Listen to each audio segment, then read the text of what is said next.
Ladies and gentlemen, today we find ourselves at the intersection of challenge and opportunity.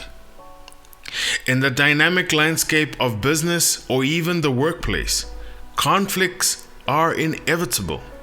However, they don't need to be destructive. In fact, they can serve as a catalyst for growth and innovation. I invite you to join me in exploring the nitty-gritties of conflict, its triggers and resolution tactics.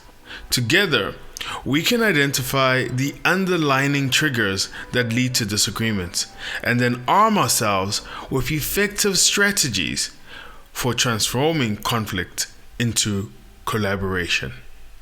Let's unlock the potential in you of converting frustration into a driving force for success. Are you prepared to embrace conflict? Good morning. Let's have coffee.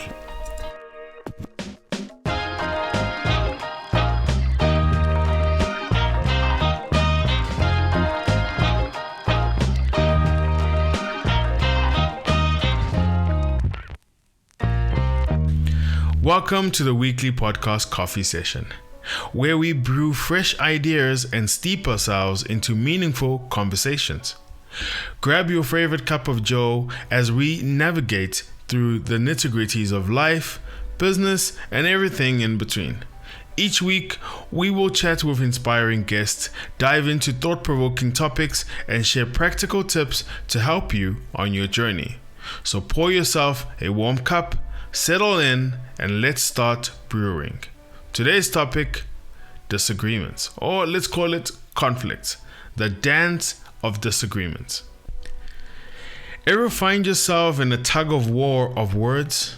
Oof, that's the dance of disagreements. It's a natural part of our interactions, springing up when our needs, beliefs, and interests clash. It's like a surprise party no one asked for, popping up in personal relationships, workspaces, and even communities.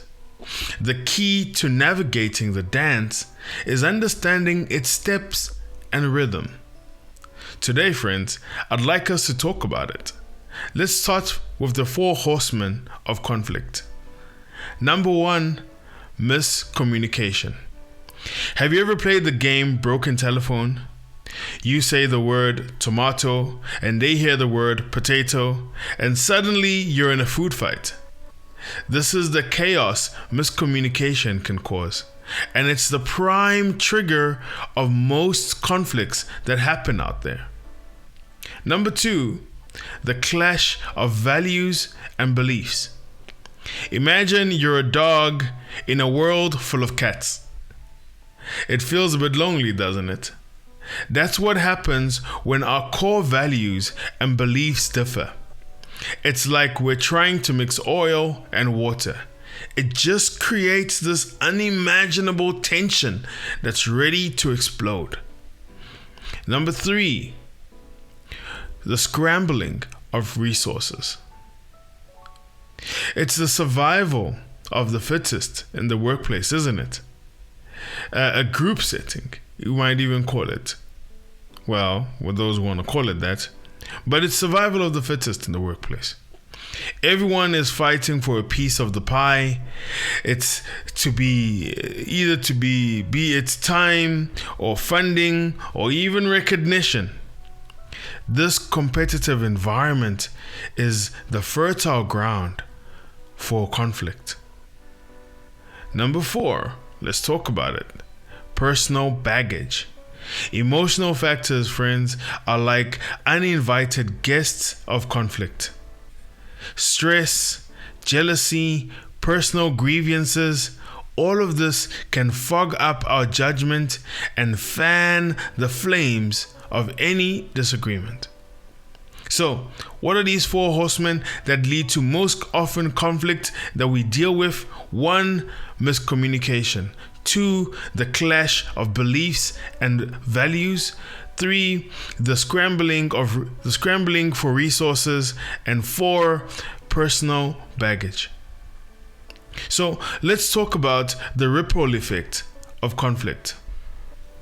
Remember that surprise party no one asked for that I spoke about? Well, imagine that party leaving a trail of damaged relationships, and it causes productivity to dip and an increased stressed environment.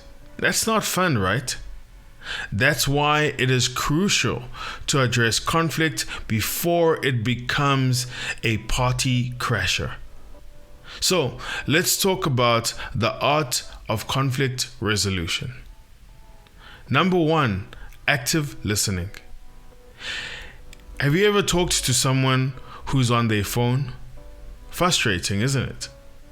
So, if you're all ears when you're in a conflict and you're listening to that person, it creates respect and it shows that you value them as a person and what they're saying. So, active listening is an important part of and it is the first step in conflict resolution. Active listening. We've got to listen. Be willing to listen to how the person feels. Number 2, focus on the problem, not the person. It's like trying to fix a leaking tap, but you're blaming the water. So instead of focusing on the issue at hand, try not to be personal about things, right? Listen to what the problem is. Listen to what they're actually saying. This encourages teamwork and moreover the argument in itself. Number 3, I love this one. Try or use I statements. They say use I statements. I love this one.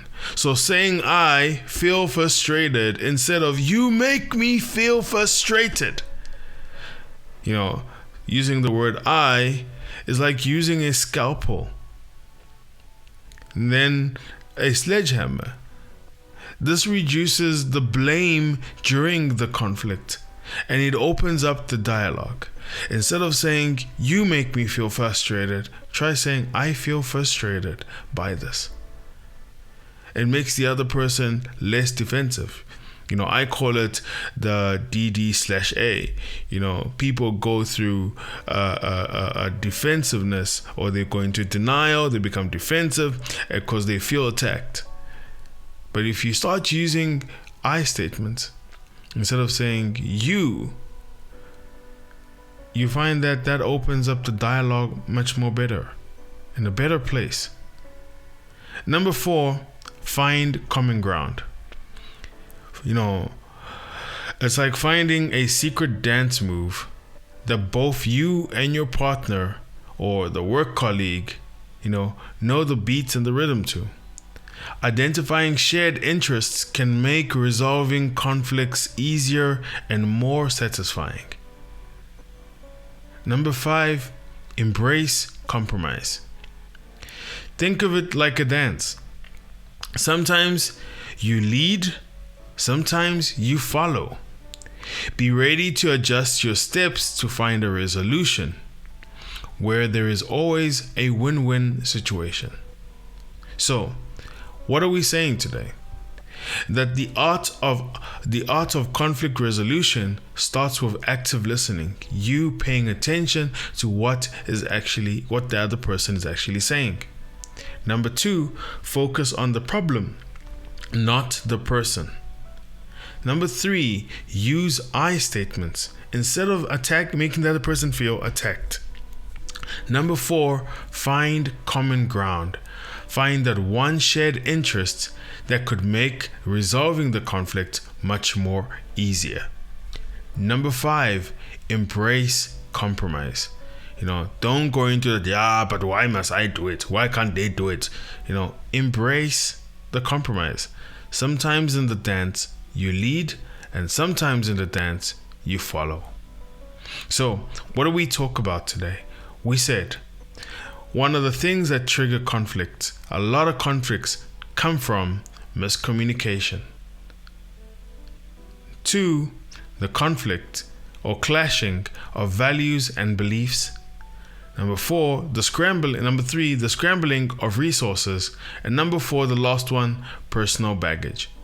But we can resolve these conflicts by actively listening, by focusing on the problem and not the person, by using I statements instead of making the person feel attacked, by finding common ground, a common interest that would allow us to relate and meet a satisfying resolution to the conflict.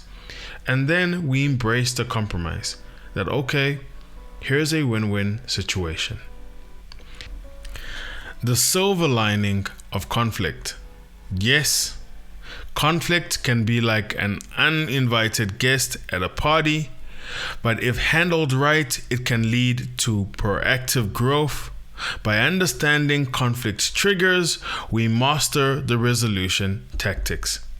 You can turn disagreements into opportunities for a stronger relationship and more collaborative environment. So, are you ready to dance? Good morning. Let's have coffee.